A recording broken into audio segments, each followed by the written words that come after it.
Hello, hello, everyone, and welcome to the Music News Power Hour headlines of the day. Welcome to our broadcast and our discussion. We're going to get started here shortly. We have the countdown coming up, and we have some exciting headlines for you. So stay tuned. Ping your friends into the room with the plus sign at the bottom, and we'll get started with headlines right here in the Music News Power Hour shortly.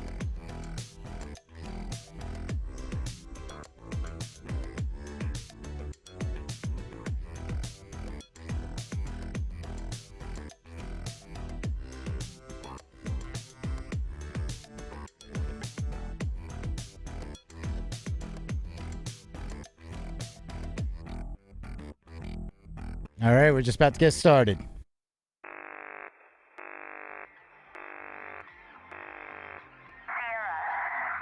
And we are in the countdown.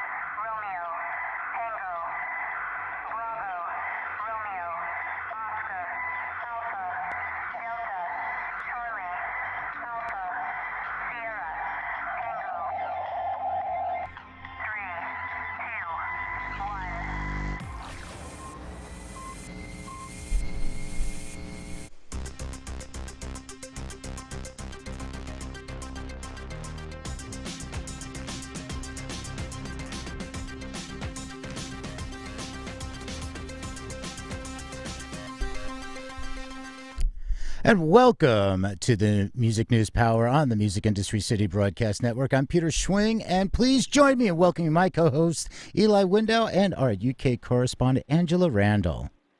How you doing? Monday. Welcome, everyone. It's good to be here. How are you doing, Peter? All right, good. Angela? Hello, everybody from the sunny shores of the United Kingdom. Right on, great.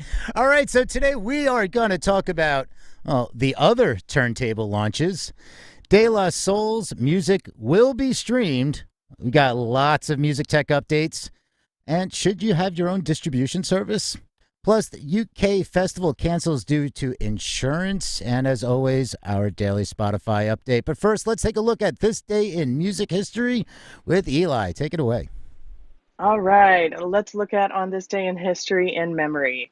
Today, on June 7th, 2010, former Stereophonics drummer and BBC Radio Wales presenter Stuart Cable was found dead in his home near Aberdale in Wales, aged 40, in memory.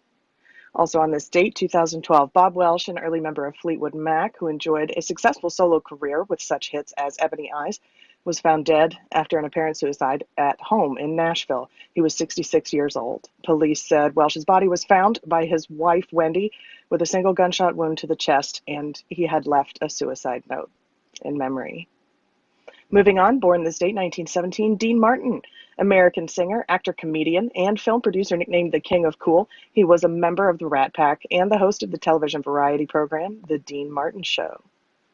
Also born this day, in 1958, Prince Rogers Nelson, the American singer-songwriter, multi-instrumentalist, and actor. He produced 10 platinum albums and 30, count them 30, top 40 singles during his career, including the 1984 US #1 and UK #4 single, When Doves Cry.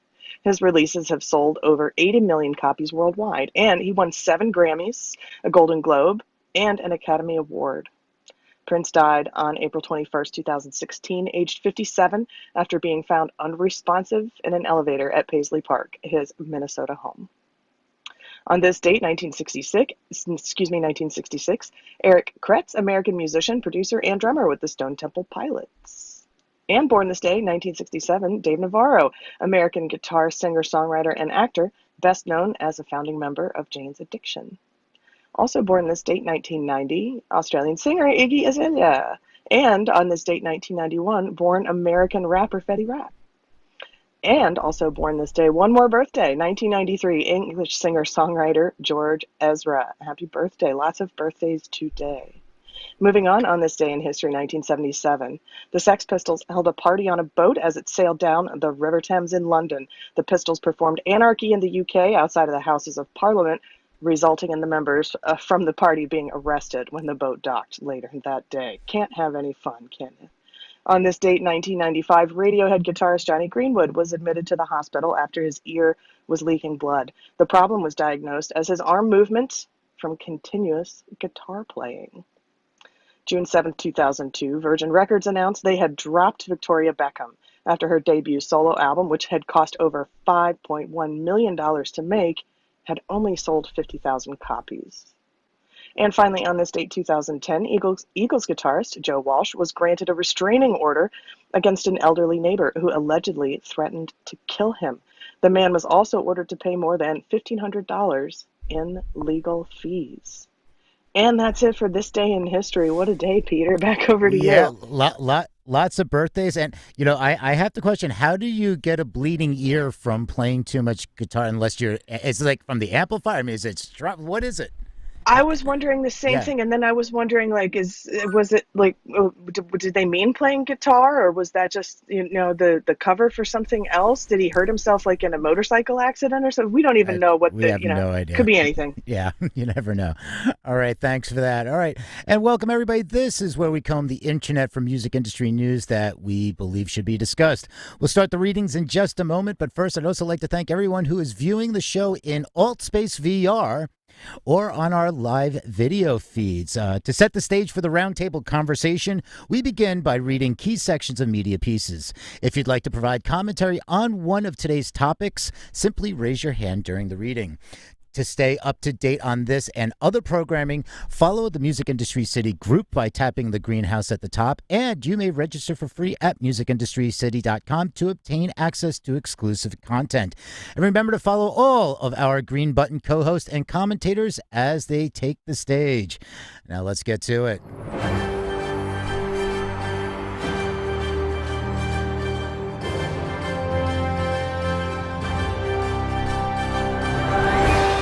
All right, and this first piece is from recordoftheday.com. You can keep up with all of the headlines discussed in today's episode and throughout the week by going to musicindustrycity.com and clicking the show notes graphic.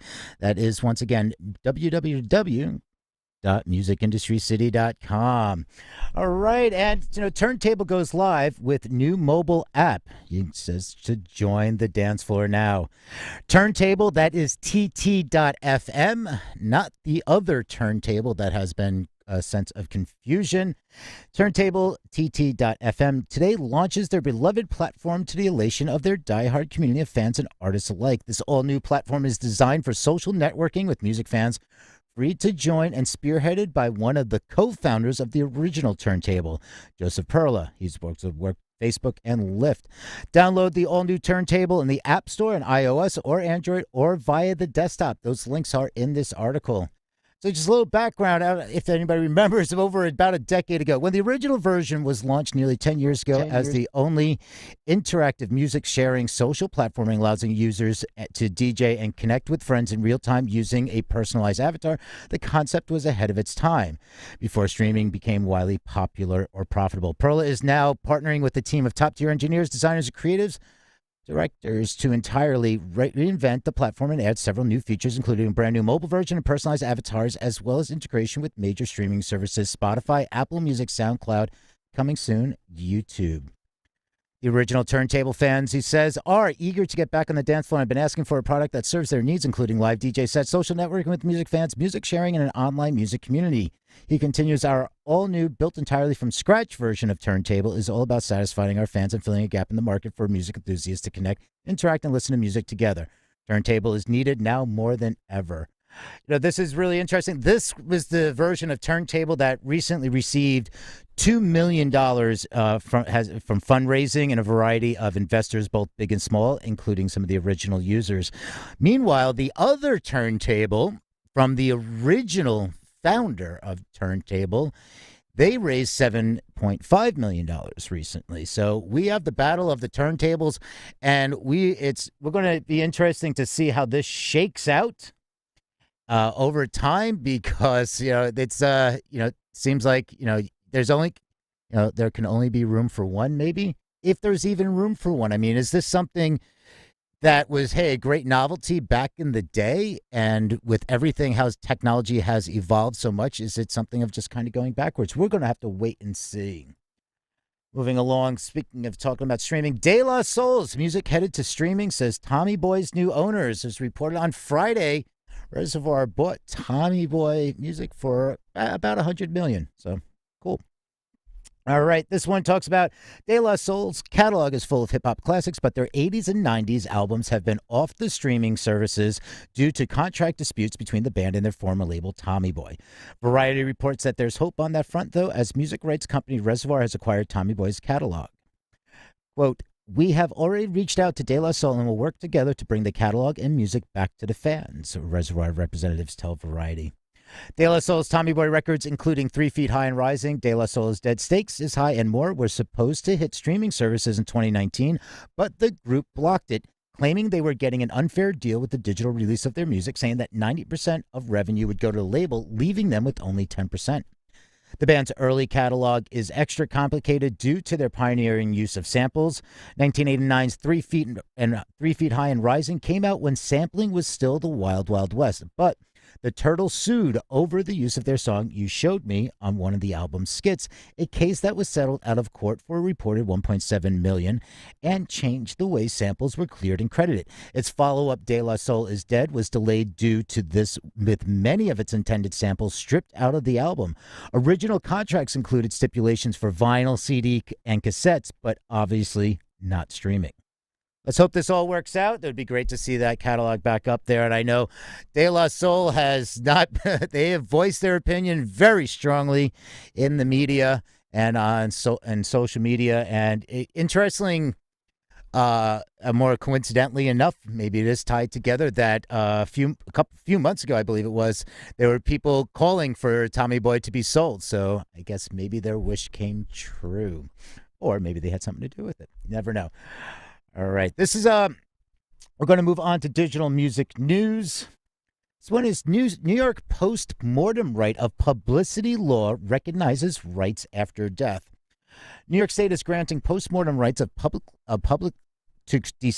publicity to deceased personalities for 40 years, 30 years less than California. Here's what it means for performers. On May 29th, New York Governor Andrew Cuomo signed the new post-mortem right of publicity law. It provides rights of publicity after death for deceased personalities or performers for 40 years after their death. However, the new statute only applies to celebrities who died on or after the effective date.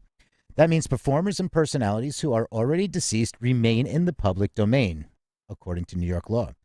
The new statute also leaves intact existing protections for living persons, instead defining a new statute for newly deceased people. The quote says, any person who uses a deceased personality's name, voice, signature, photograph, or likeness in any matter or on or in products, merchandise, or goods, or for the purposes of advertising or selling without prior consent from the person or persons specified in the subdivision for all the section shall be liable for any damages sustained by the person or persons injured as a result thereof. And that's subsection 2. I really hate reading legal stuff. Anyway, apologize about that tongue-tied. The language used in the New York Post-mortem right of publicity statute borrows heavily from California statute. No right of publicity exists at the federal level, so it's up to the states to secure their personality rights. So this goes on a little more in detail. If this is something you're interested, take a look into deeper. And we are seeing we're going to tie in with a lot of copyright, performance. There's a lot of change coming, or hopefully some change. And this one is from Billboard.com. And I'm going to take just a quick second to make a big announcement here for everybody. So you are here in the Music News Power Hour, but we just started today. It just started today, the first official episode of the Daily Brief.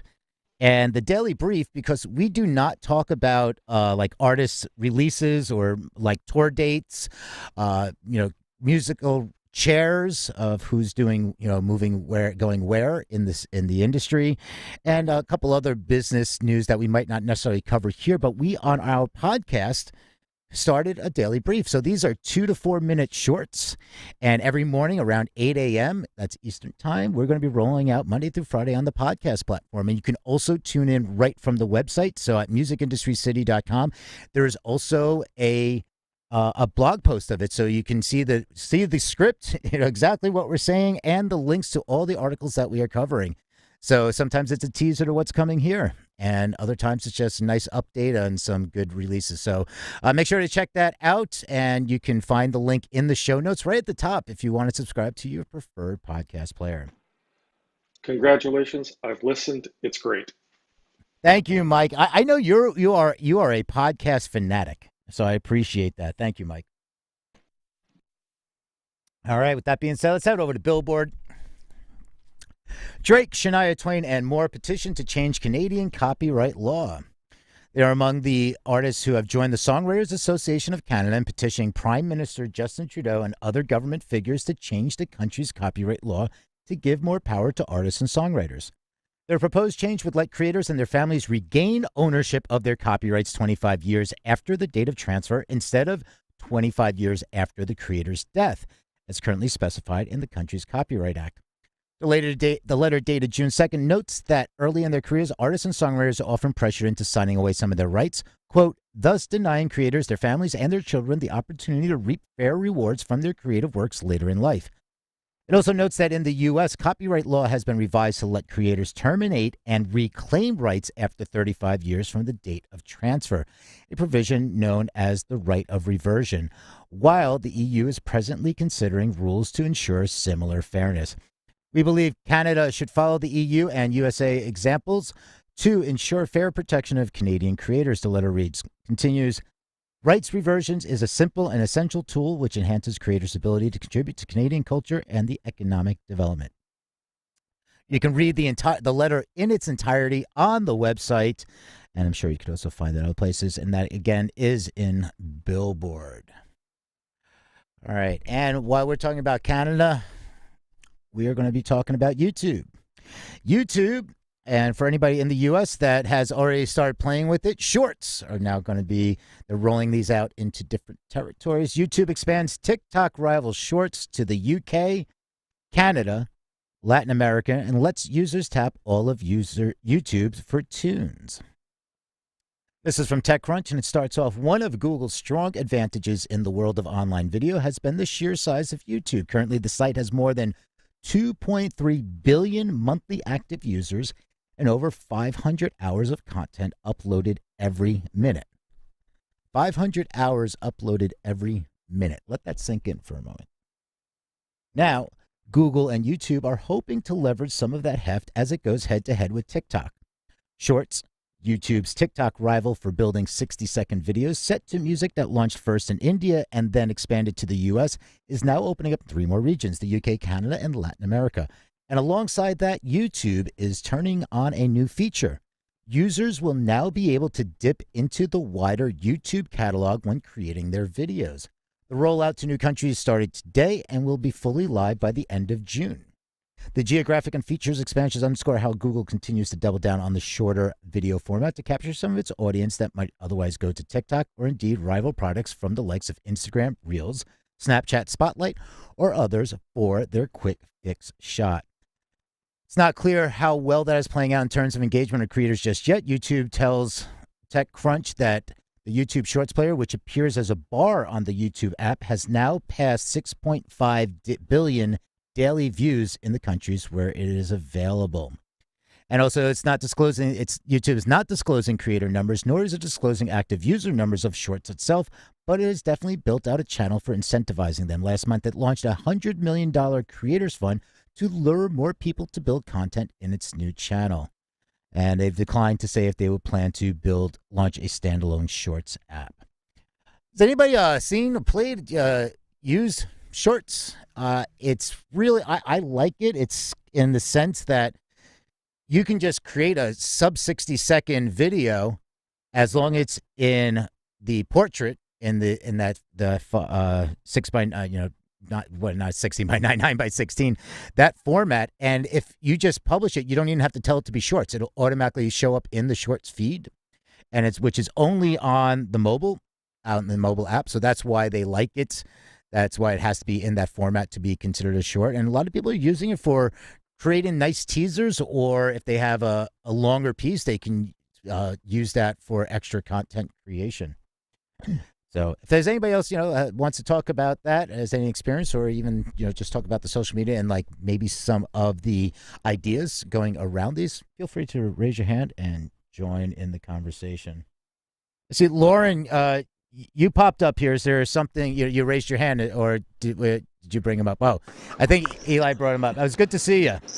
Yeah, thanks. I didn't have anything to comment on that specifically. I just joining the room and was invited up. Thanks. Yeah, I Yeah. invited you up, Lauren. It's always, and I invited Todd as well. So I want to Right. say a Yeah. quick hello and welcome to both Lauren and Todd. Thanks for joining us on the stage. I always appreciate your perspectives when you do chime in. So thanks so much Yes. for being part of the discussion today. Yeah. Hi, Sorry. Eli, Always a pleasure, Eli. Thank you. Angela, Yeah. Peter, Todd, Mike. Hi. Yeah, yeah. I didn't mean to put you on the spot there. I saw you came up, so I thought it was a hand raise because I'm reading something and not looking at the phone. But with that being said, why don't we just kick it over to Eli anyway as I take a little break? Okay, I'll monopolize for just a moment. I want to take this opportunity to thank you for joining our discussion and our broadcast today. You can find us on stream and watch what we are doing on video, or you can listen on audio on Clubhouse. Be sure to ping your friends into the room by using the plus sign, because not all users can see our Music News Power Hour in the hallway and in their scrolling news feed of available rooms. Be sure to ping your friends in so they don't miss anything, and also be sure to follow your moderators. These are the speakers on the stage with the green moderator icon. You can touch the green house-shaped icon at the top of the room to follow Music Industry City, join the club, and get more updates. And you can also visit musicindustrycity.com to find out about all kinds of content available both on and off of Clubhouse. So be sure to join the club, sign up and register while it's free, and be part of the Music News Power Hour every weekday, 12 to 1 Eastern, right here on Clubhouse. And we want to say hello today to all of our viewers in VR. I see Peter is saddling up. Oh, he's doing the VR thing. We're going to let him have a moment to power up his Oculus. And while we do that, I want to take a quick look at our weather from around the globe, because we do have listeners from all around the globe. There are some strange storms on your horizon. Your weather forecast predicts riders on the storms, so do be careful. And as we finish our weather update for today, I want to throw it over to our UK correspondent, Angela Randall. Angela, what's the good word? That was quality, Eli. I'm just drying the tears from laughing at that one. That was really good. Very unexpected. Riders on the Storm. I'm going to keep that one in the wheelhouse when time comes. Let's take a look over at CompleteMusicUpdate.com for this report. Nostock, the latest festival to cancel amid ongoing COVID uncertainty and the insurance gap. Nonstock is the latest festival to cancel its 2021 edition because of ongoing uncertainty regarding the possible extension of COVID restrictions and the lack of cancellation insurance available for event promoters. Although full capacity shows might be possible again in England from 21st of June, there remain fears that COVID restrictions could extend or return, especially with the new variant of the coronavirus. This means that festival promoters face the risk of a last-minute cancellation if they proceed with plans for 2021 editions. Given the lack of cancellation insurance on the commercial market, the festival sector has repeatedly called on the UK government to provide state-backed insurance options, but so far, ministers have refused to instigate any such scheme, at least until any initial lifting of restrictions has actually occurred. Without insurance, many independent promoters have had to make the difficult decision to cancel their 2021 editions, even though they could have gone ahead if the 21st of June COVID target is met. Because of this decision, festival founder Ellen Osworthy said this weekend, all of the team have been working tirelessly to figure out ways to deliver a safe and secure event this July, which lives up to the expectations of previous marvelous years. One issue is that despite calls from the industry, COVID cancellation insurance has not yet been implemented, and now our time is run out and waiting for the news. It goes on a bit to just remind you the next edition of Nonstock will now take place from the 21st to the 24th of July, 2022. And she's added that we want to make a massive thank you to each and every one of you for your ongoing support and understanding. We would not be here without you. We'll be back, just sadly not this summer, with what everyone knows us for.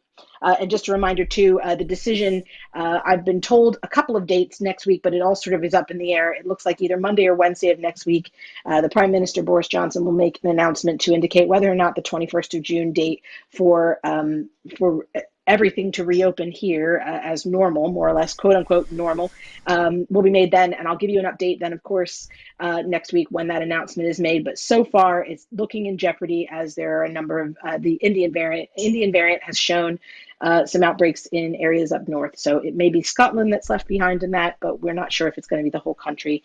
I'll certainly, of course, keep you updated on that. Back to you guys. All right, thank you for that.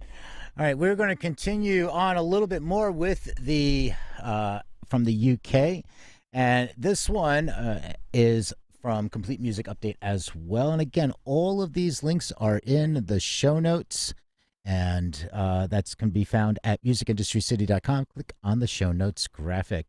The Rolling Stones and Van Morrison among 76 new artists joining call for ER on streams. A bunch more legendary artists have joined the call for a change to UK copyright law that would result in so-called performer equitable remuneration being paid on streams. The Rolling Stones, Van Morrison, Tom Jones, and Barry Gibb are among those who have now joined the 156 artists who previously made that call via a letter to the UK Prime Minister Boris Johnson back in April. The proposal that ER be paid on streams was discussed repeatedly during the UK Parliament's recent inquiry into the economics of streaming. Supporters of the proposal argue that, on average, labels currently take too big a cut of the monies paid into the music industry by the streaming services, and that introducing an ER system would be a simple way to address that problem.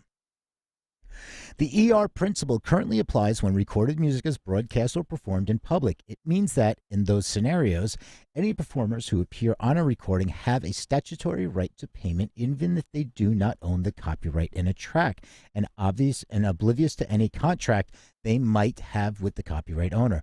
Performers receive royalties from airplay and public performances at industry standard rates via the collective licensing system. Technically speaking, ER is due when the performance and communication elements of the copyright are exploited. However, the record industry has defined a stream as exploiting the reproduction and making available elements of the copyright. And although making available is similar to communication, UK law explicitly states that ER is not due on that element of the copyright. This goes deeper. There's a lot more to this article, a lot to unpack. I think you might want to burn the whole suitcase when it comes to this one. But you can read this. It is in Complete Music Update. And anybody familiar with what is going on? I mean, I've tied in a little bit of this, a lot of copyright intellectual property today. I mean, we have like a tech day, and we have a revolution stirring about enough is enough. We, artists, songwriters, performers deserve to be getting paid fairly. Yeah, I mean, I wanted to chime in here a bit, Peter, because that other article that I sent you is very similar to this one, but it's the same sort of topic.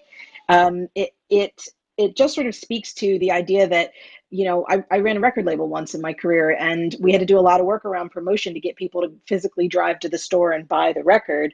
And as a result, the record label should earn a portion of that because they've done all the work to promote the record, whether it's to, pay for PR or, pay a radio plugger or pay wherever. But when it comes to streaming, I mean, my attitude about it is that if you're already paying for a streaming service that you're already using or you're already accessing one, then to just click over is a matter of preference, which comes from the artist, really. If the artist is producing good work, then people will make the choice to stream that work. And as a result, they'll navigate over there. I mean, it's just a matter of really typing in to search the name of the artist or, chase down whether or not they've got new material. It's just a bit of a different process, I think. So I personally feel like they have a. Yeah, this is something we've seen lots in discussion over the, I think the pandemic has given time for people to reset and realize, something we've always known, we're getting the shaft when it comes to streaming and a lot of other, revenue streams. And then when you take away live and all the revenue that's there, what's left? Well, you can focus, everybody had a little time to focus on, wait a second, I knew I wasn't getting a lot of money from that, but wait, now I really realize I'm not getting a lot of money. We need to do something about this.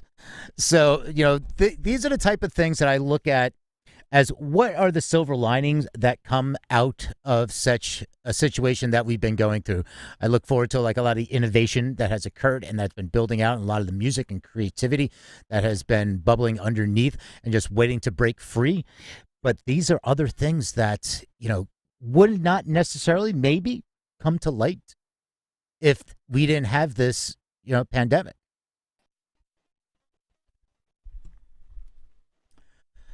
And with that being said, let's talk about your own distribution service.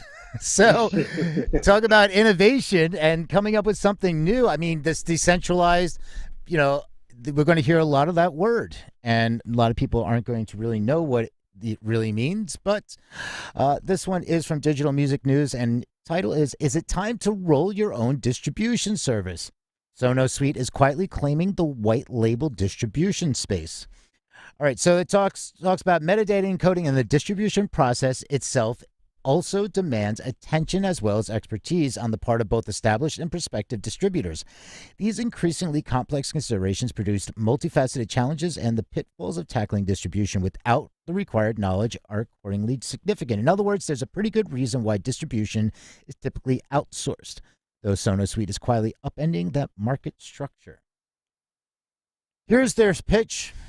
In order to help labels and even existing distributors thrive in the digital age, the company has developed an enterprise-level solution for modern distribution. By drawing from firsthand experience, the company began as a digital distributor in Spain before expanding into Latin America and ultimately breaking into the white label space. Sonos Suite has tailored its infrastructure and tech to make a customized white label distribution backend a viable solution. With these assets functioning as a standalone distribution platform, clients can forego the cost and hassle of in-house development, zeroing in on management, label services, promotion compliance, legal clearances, and other important elements of a successful operation. Attracting new customers and worthwhile creative partners will become easier and the more straightforward as distribution to DSPs and other endpoints run smoothly in the background. So, they're saying it's a customizable platform which companies can personalize and utilize on existing domains, centers on one-stop database for organizing, reviewing catalogs. So it gets into all this other details about what's going on. There's the aforementioned, they talk about Sonos Suite also emphasizes precise metadata and the accurate payments that they lead to in the long term. The aforementioned quality control workforce checks all uploaded audio, album artwork, and metadata to assure compliance with digital service providers' content guidelines, and promptly dispatches correction notifications are designed to prevent headaches and missing compensation down the line. So they're talking about, with everything they're talking about, TikTok and hundreds of millions of combined monthly active users. So, Instagram, Snapchat. So all this tying in, it gets into a lot more deeper here. Again, we're looking at this era of people saying, cut out the middleman. That's what's been going on. And this younger generation and content creators, to think that if we just say the music industry doesn't exist, let's just forget that there's this old-time music industry. And if I'm a content creator and I can have my own white label platform, so I'm a Twitch streamer, I'm a TikToker, I'm a whatever, and I happen to write music. Well, guess what? I can just white label. I can have it on my website, my distribution, whatever. I can have a domain. Just here, boom, go. Send that out to Spotify, and I just go back on Twitch, and I say, hey, everybody, I released my song. Go check it out. I haven't touched a distribution. I haven't touched a distributor to take a cut. I haven't dealt with the label. I haven't dealt with anybody, and I can have the opportunity to whitelist. So, by the way, everybody that is getting DMCA takedown notices on Twitch, use my music because I have whitelisted it for Twitch. Go for it. Have fun. I mean, you hear about this kind of talk on the blockchain, and I see Eli is nodding her head. Eli, you have any thoughts on this? Yeah, I've heard it both ways, but I'm working with an artist who is debating white labeling a catalog, just for social media in particular, and so this topic interests me a great deal. It's hitting close to home. I'm sure it's hitting close to home for a lot of people, especially with these takedowns being issued, and with folks having to rely on streaming. So this hits really close to home for me. I don't know about for anyone else, but yeah, you saw me giving the big nod there. Yeah. And if anybody else in the audience, has some commentary to offer about any of these topics, feel free to raise your hand. and we will bring you on up. And what I'm going to see, I'm going to keep tying this together from, we just talked about, white labeling a distribution service. Well, this one says Purple Throne wants to solve the streaming royalty mess with cryptocurrency. I'll do my PSA at the end of the article, but we've seen this a little bit before. It's a big discussion. I mean, solving the streaming royalty mess with cryptocurrency. I mean, let's see what this article says, and then I will offer my commentary at the end. If anybody else is in this space would love to join in, feel free to raise your hand. Who says artists are doomed to paltry streaming royalties? Now, virtual currency upstart Purple Throne is developing a model that uses cryptocurrency to fill the gap and better compensate content creators. Talk to a musician and you'll likely hear about a raw deal from streaming platforms like Spotify. Indeed, the number of artists pointing to paltry paychecks despite millions of streams is staggering. Yet the issue itself seems to be getting worse. Somehow, the platform that puts millions of songs in everyone's pocket and billions into the pockets of investors found in major labels has put little into the hands of actual musicians. But is that necessarily the end of the story? Not according to Aziz Bey, founder of Purple Throne and its emerging crypto platform, Purple Coin. Last month, Bey connected with Digital Music News, that's where this article is, to expand an idea that was gaining traction, a platform rooted in cryptocurrency that artists can use for music-related service. For example, access to concerts, video production, photo shoots, and access to other events and festivals, or simply exchange into fiat currency. Purple Throne doesn't function like a label or impose any contractual restrictions, though Bey wants to pay an artist an industry fair wage for their streaming success, at least those that occur on the Purple Coin platform. Okay, so saying goes, of course, artists don't get equity in Spotify, even if they have racked up billions of streams. But what if they did? That's the model Purple Coin is now pursuing. At this stage, Bey is focused on a more exclusive artist platform, which is largely app-based. Artists pay $9.99 per song to upload onto the platform. Then success is rewarded with Purple Coin token distributions and other perks. Score a chart-topping song, for example, and Purple Coin spill into the artist's account. This is a pre-ICO cryptocurrency, though the closed exchange will eventually go public with the intent to put money into the pockets of artists that joined early. Top it out, the Purple Coin platform also rewards high-charting artists with other benefits. That includes access to concerts, festivals, video productions, and photo shoots.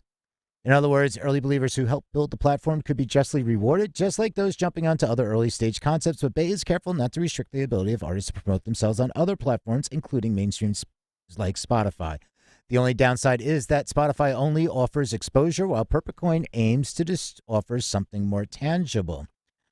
And it goes in a little bit deeper here. Eli's nodding. They're offering something more tangible, but is it fungible? It's. I mean, yeah. Anyway, yeah. I don't know. So, my thoughts is just anything with cryptocurrency, anything, blockchain is great. Blockchain, cool. Cryptocurrency, anytime that you are assigning your banking, we can call it, I guess, to your career to a coin, be careful. That's I'm not going to. I'm going to stress this every single time I can. I love everything that's happening. I also think you have to go in very cautiously and do a lot of research. I mean, if it's a fluctuating market, there's a stable coin that attaches itself to the dollar. These are not stable coins. So if you generate, say, what's the equivalent of $10,000 tomorrow, not even tomorrow, at 5 p.m., it might be worth $11,000. At 6 p.m., it might be worth $8,000 if it's attached to a fluctuating coin that is not a stable coin. So you are actually putting everything into your bank account, in a sense, a wallet for all your streams, and it's to a coin. So be careful. With that being said, let's move over to Facebook. I promised I wasn't going to get too much on a tirade. I just want to give my PSA there. All right, this is Music Ally. Facebook buys Roblox-style games platform Creta. With Roblox striking a growing number of partnerships with labels and artists, it's no surprise that our industry is keen to spot similar game platforms that are emerging. We've written about Rec Room, Manticore Games examples, but Crata is another. Launched by a developer called Unit 2 Games in July 2020, it's used Epic Games' Unreal Engine to help people to build and share games with one another. Initially on Google Stadia cloud gaming service, now the company has been acquired by Facebook. And the Facebook representative says, with the addition of Unity Games, we'll expand the notion of a Facebook creator to include people who collaboratively build, publish, and share games, worlds, and new experiences on Facebook. In the future, people on Facebook will create experiences in a matter of minutes without the need to code, while more advanced creators can make content limited only by their imagination. There will be definitely some interesting opportunities here for music, especially if creator or whatever that becomes within Facebook can take advantage of the social network's user-generated content music licensing deals. And on top of that, I mean, it also, with their VR, with the Oculus tie-in, this is, if they're already going to be allowing for creation of, worlds, like what they're going to be doing in Facebook venues and everything is going to be really interesting to see. Yeah, I agree with that, Peter. In fact, whenever Facebook makes an acquisition, you always kind of got to have to think like 2 or 3 steps ahead and think, okay, what are they planning for a decade from now? And by buying a company like that, it seems like twofold. It seems like they realize that they're losing so much market share in the TikTok age group, so the teenage age group. So they're looking to catch the next generation as they move into that age group, almost as a ubiquitous transition because they're already playing Crata games. But then, as you say, for the VR space, it's an excellent opportunity to identify top creators and people with real talent who are using those games as a means for sort of training. It's brilliant, really. It's almost like a grassroots talent search that they then own and have all of the contact details and can monitor and keep up. So it's a pretty brilliant move from where I'm sitting. Yeah.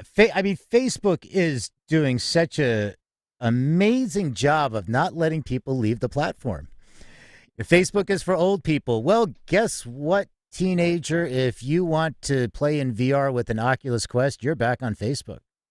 And while you're in that quest, Facebook is now, you can have Messenger. So Facebook Messenger is incorporated into VR. So you don't miss out on everything in the real world of those. Like, you can't escape. And you can turn it on and off naturally. But all these things tying in, and I foresee, this is just, personal thought, is you're looking at what is happening with Spotify and Facebook, and how they're going to be rolling out that you can listen to playlists, music, podcasts from Spotify right on Facebook. When does that tie into VR? I mean, right through the Oculus. That's just pointing it in a different direction, just routing it. It's like, here, let's put this patch bay, let's plug this over to here from there, and I can be in VR in my home world in VR, and I can still be accessing my Facebook wall, Messenger, listening to a podcast or a playlist, and tying that in and sharing that with my VR world friends. Ready Player One, it's Ready Player Two time. I only hope that they don't tie the Oculus to the car thing and also tie all of that to a Tesla, because if they do that, I think we're all in trouble. You just get in a Tesla, sit in the back seat with your headset on, and your car thing, and your car thing, car thing, play Metallica and take me to the cafe. Right. All right. And while we are talking about apps, let's talk about some social audio apps, kind of like what we're on right now on Clubhouse. And this one is from Billboard.com. And again, all the articles that we cover are in the show notes, and you can find those show notes at musicindustrycity.com, where you can also register for free to access exclusive content and all the other programming outside of Clubhouse. And this social audio app is driving millions of streams with unofficial listening parties. And this one is from Billboard. BTS fans streamed Butter 5.4 million times during a single session on May 25th, as Station Head says its monthly active user count grew from 125,000 to 1 million last month. This week, K-pop superstars BTS whipped up their record-setting fourth Hot 100 #1 in the past 9 months with new single "Butter." They were helped along with Station Head, the DIY radio station app where hundreds of thousands of BTS Army members spent the past week streaming the song in unison. On Stationhead, users tune in or host their own live radio stations with music and voice chat and can even co-host or bring a listener on air. The app automatically syncs with users' paid subscription accounts on Spotify and Apple Music.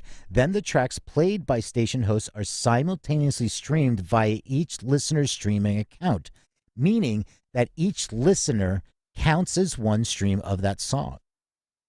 So when 400,000 total BTS fans joined the May 25th Butter streaming party on Stationhead, hosted by one of their users, Stationhead said they drove 5.4 million streams of the song during the session. Then they did it again and again with marathon streaming parties all week from users. Butter topped the chart due to a number of factors, including 18.1 million radio airplay audience impressions and 242,000 download sales in the tracking week, according to MRC data. And the streaming figure provided by Stationhead wasn't US specific or audited by the streaming services. Still, the Stationhead parties no doubts contributed to the 32.2 million US streams of Butter that pushed the track to #1. This is I've played around with Stationhead. It's fun. It's you get to be the DJ. I've done it too. Yeah, Tell us about your experience, Angela. I like the fact I get to be the DJ, and I can select. You can upload a song. I can chat with my users, my viewers. I really like it. Tell us about your experience. I do too. I downloaded it at your recommendation, and I've noticed that the hip hop community is very much, and the metal community actually are very much in the forefront on Stationhead, because they regularly stream their singles or they meet their community, which tends to be worldwide. So if you have sort of a niche sound or a niche genre, you can definitely get together on it. And the thing I like it for, I make a weekly playlist for some friends of mine back in the States, just featuring music in the UK that I've discovered they might not have heard otherwise. And while I'm sending them the playlist on Spotify anyway, I can always just upload it to Stationhead and maybe talk in between the tracks if I want, and then it creates an actual, like a file from that show, like an archive from that show. So it kind of keeps all of my playlist in one place where people can use it, and it sort of streams like a radio station. So it's quite cool if if you're not really into podcasting, like doing a lot of talking, but you still want to do some broadcasting and share new music. It's kind of a great way to sort of be the DJ and practice. I also mentor some kids in their teens and early 20s who are looking to get into radio, and they've been using it and sharing it with one another to practice using their on-air voice and getting used to throwing back and doing some broadcasting. So there's a lot of elements that Stationhead could be useful for, even in the education space.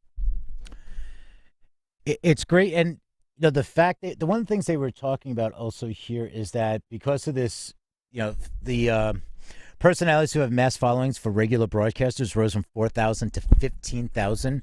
It's so much fun. I like the fact, and good thing you mentioned it, was I forgot about that, was you can create a Spotify playlist and just upload that.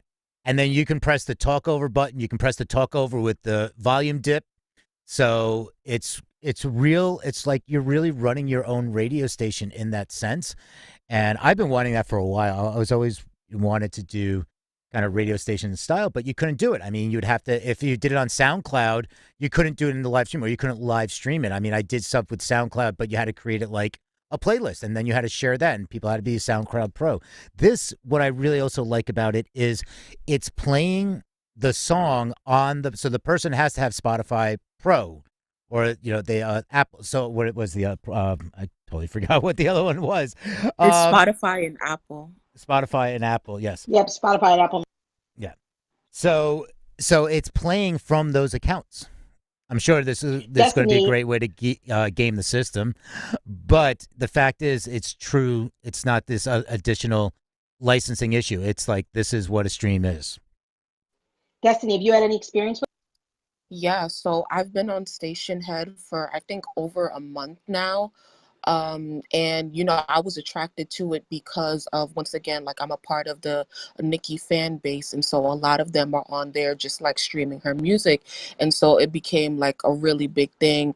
Around the same, well, she released her mixtape a week before BTS released their single, and so we did the same thing. Like, we have streaming parties like literally 24/7. Like, I have my iPad in there right now just so that, like, no matter what time of the day it is, like, I'm giving her streams. And so it's been really cool to just organize the fan base. And I really love it for that reason, to really organize a fan base and like get to know other people who are in that fan base, no matter like where they are in the world.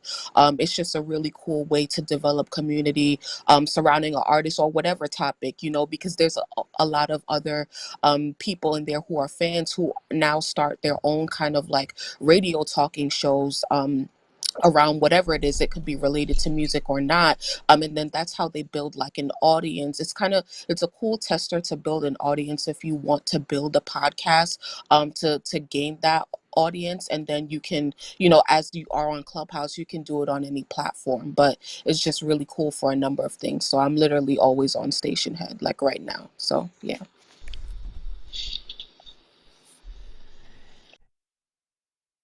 I mean, the fact that it's when people were on Clubhouse, they were, back a few months ago when everybody just lived on Clubhouse 24/7. It was like everywhere they went, or it was just, I'm doing work. It's on. I'm doing this. I'm doing dishes. I see Station Head in that sense of like, your new radio, your new playlisting. It's because you can have the possibility of being actively engaged, or you can passively listen and just, hang out and what you're doing. So like the fact that you're on Clubhouse and then you have it over there, it's like this is I am so excited about all this technology, and I just hope everything, really works out, because this is a lot of fun. It's a lot of fun. That's what I can say. Yeah. Do I feel a potential Music News Power Hour Station Head group party coming one of these days, Peter? We got to get together and chat on Station Head and play music, maybe from the playlist. I'm not saying anything about that. We did, but speaking of things that we are doing, thanks for that, Angela. I'm going to tie this one in, is that we launched a daily brief. So while you may be hanging out, and we appreciate you joining us, everybody, in the Music News Power Hour. And we also started this morning a new daily brief on our podcast player. And you can find Music Industry City on your preferred podcast player. Just hit the search button or go to our show notes, and the link is up the top, and we have a smart link there. And also, if you register at Music Industry City, you also can see the podcast, and we have the daily briefs also as a blog post with all the highlights and all the articles that we reference. So it's a 2 to 4 minute snapshot that's focused more on artist releases, touring announcements, industry musical chairs, and there's a little bit of news, but the things that we don't necessarily get to cover in here is your morning daily brief. So if you grab your cup of coffee and you want to kick that on for about 2 to 4 minutes for your little update, and that's right at the Music Industry City podcast. So we're going to start wrapping up today, and if anybody had some commentary on some of the articles that we covered, feel free to raise your hand. We're just coming down to the last few minutes. Apple adds major Dolby Spatial announcement to today's WWDC event. So everybody mark your calendar, put that in your Google Calendar, your Apple, 12 p.m. Pacific to watch it. There's going to be talking about a major Dolby Spatial audio announcement, and Apple announced the no-cost additional spatial audio and lossless playback to Apple Music last month, tipping a June release date. Apple is expected to offer much more detail today. As in articles that we covered last week, they were talking about that Apple has briefed distributors and labels on, how to properly prepare files for this new offering. All right, and let's kick over to our favorite time of the day, and this is the Spotify Spot. Big green dot, it's the spot. This is the Spotify Spot, where we discuss digital technology and how it relates to music and the music biz. We are coming down to our discussion. We are about to open the floor today for the last word, where you can share with us any thoughts that you have on the articles we've read today. Don't forget, if you'd like to follow along at home, or if you'd like some more information, you can go to musicindustrycity.com, where you can find all of the show notes for the links to the articles that we are looking at today, including the articles in the Spotify Spot, which we are about to get started with here. Before we begin the Spotify Spot, I do want to remind you to ping your friends into the Music News Power Hour each weekday from 12 to 1 Eastern Time. We are on stream and on Clubhouse. Make sure that you follow the moderators on stage. These are the speakers with the green moderator icon. Touch the house icon to join the club on Clubhouse and register for free at musicindustrycity.com. And now, let's take a look at our Spotify Spot. Over to you, Peter. All right. You know something? It's a fun one. It's not for a change. This is not actually directed at Spotify as a company, but this one is from Loudwire. And Linkin Park's In the End is the first new metal song to reach 1 billion Spotify streams. The hit song In the End has just surpassed 1 billion streams on Spotify, making it the first new metal song to reach the milestone, as noted by Chart Data Twitter account. This is the second time the song, which was first released in 2000 as part of LinkedIn's Hybrid Theory debut, has crossed the 1 billion threshold, having obtained that amount of plays on YouTube in early July last year. At the time In the End hit the mark on YouTube, the only other rock songs who experienced the same level of success were Guns N' Roses' November Rain, The Cranberries' Zombie, Nirvana's Smells Like Teen Spirit, and Queen's Bohemian Rhapsody. Linkin Breath breathes even rarer air regarding the recent accomplishment on Spotify, with many of the rock's and metal's biggest and most iconic songs having yet to cross that coveted 1 billion mark, as seen further down the page.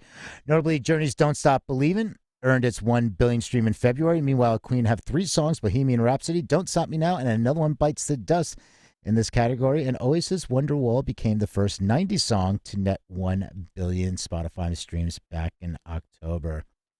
Much of that success from the albums being certified platinum 12 times. But before the song came out, Chester Bennington, the singer, didn't see the value in the track. He said, I didn't even want it to be on the record, honestly. How wrong could I have possibly been? I basically decided at that point I don't know what the fuck I'm talking about, so I leave that to other people who are actually talented at somehow picking songs that people are going to like the most. Now I love In the End, and I think it's such a great song. So yeah, I love those stories, and we hear this so often about an artist saying it's like, I hated that song, I never wanted that song to be recorded, and it becomes their top #1 song or most popular song. So, and I mean, there's times when the artist is saying, no, this should be the release, but the label or the powers that be are saying no, and you get into that fight, and then the artist gets to say, see, I told you so. You know what? I think that should be perhaps a separate playlist. Is it a huge list of hits that the artists themselves wish they didn't have to play at every concert? The number ones that the artists wish weren't. I think that would be an awesome playlist. I think Robert Plant finally came out recently to say it's like, yeah, I just can't stand Stairway to Heaven anymore, or can't stand playing it, or I'm over it. Didn't the Goo Goo Dolls didn't they decry their hit from City of Angels soundtrack? They said they wish they hadn't written that one, that it didn't exemplify their sound, or am I remembering incorrectly? But anyway, I think that would be a heck of a playlist. That would be. All right. So we're in the final thoughts. Any We move in now to the last word. These are the final moments of today's Music News Power Hour. Happy Monday to everybody. Does anybody have the last word on any of the articles that we've discussed here today? I, for one, am going to be probably taking the day off and streaming the hell out of De La Soul's entire catalog when the time comes that I can finally do that. Maybe we have to declare that day International De La Soul Day. Am I? Well, you heard it right here, folks. On that day, our UK correspondent Angela Randall will be off for the day because she will have her head deep in that catalog, probably with a lot of us. And for our UK correspondent Angela Randall and myself, Eli Window, I want to thank you so much for joining us today in our discussion and in our broadcast. You can check out the video on demand and restream by visiting musicindustrycity.com.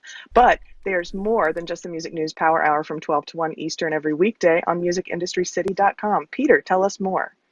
Yeah, and exactly. Yeah, there is more. There is a lot more to come. And just a reminder of the podcast, Music Industry City podcast. We have the daily briefs. It's a lot of fun. We do it about, we're going to update an episode every Monday through Friday at about 8 a.m. So it's a quick bit. And Angela, just I will report back at what I can, but I have a call with Tom Silverman later today. So I will update you on anything that can be shared. Wow, I feel clairvoyant. Thanks for that. Yes, exactly. So I'll keep everybody up to date. So once again, thank you for everybody tuning in. Thank you for everybody in the video live stream and over in the Alt Space VR. It's always a pleasure to see you. And thank you for everybody that's jumping on the stage. And once again, check out musicindustrycity.com for everything else. And we'll see you tomorrow. Have a great day, everybody. Cheerio. Cheerio. Great show, Peter.